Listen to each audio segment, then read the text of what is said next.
what will be the consequence if this continues to happen on daily basis? It's a very serious issue. And we have seen in the past also, like whenever, if unfortunately a ship sinks, we are always worried about the environment. But look at the volumes.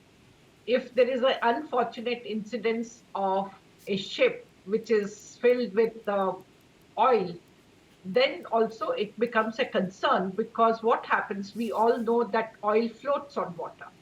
So therefore, the oxygen supply to all the flora fauna that is underneath the sea, that gets impacted. Let's also look into, because you have uh, water currents, and therefore it also gets spread over very large areas, including I should say, the concentration is not fatal, but once it gets into into the fish, it's also entering the food chain. So it's the entire war. We are still not calculating the emissions, because we were always discussing about the GHG emissions, that if they increase and they are going to result in temperature increase of more than 1.5 degrees centigrade at global level. So what's going to be the impact? And of course, unfortunately, we crossed that limit also, but we were hoping that somewhere it will stop.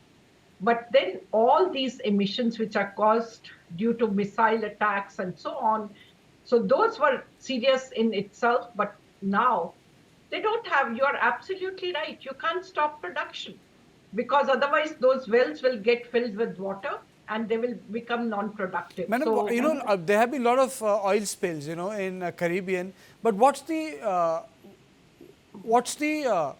cost of clearing an oil spill? People should also understand that it's not something you can wipe it out from the surface of the ocean.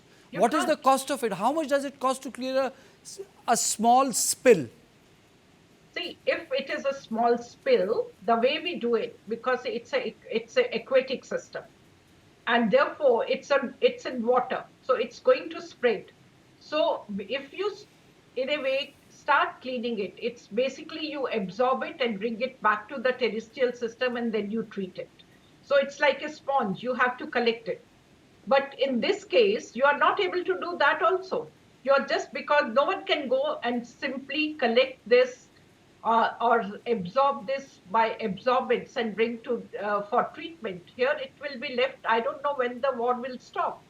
So till that time, and the fear is that we will never be able to treat it. It will be in all the oceans.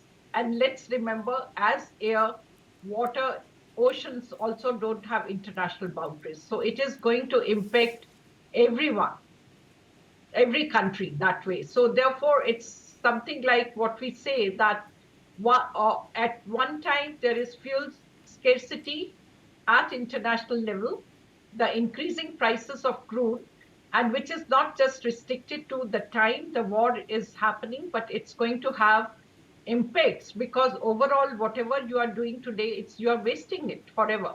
It's lost. It's becoming a pollutant today.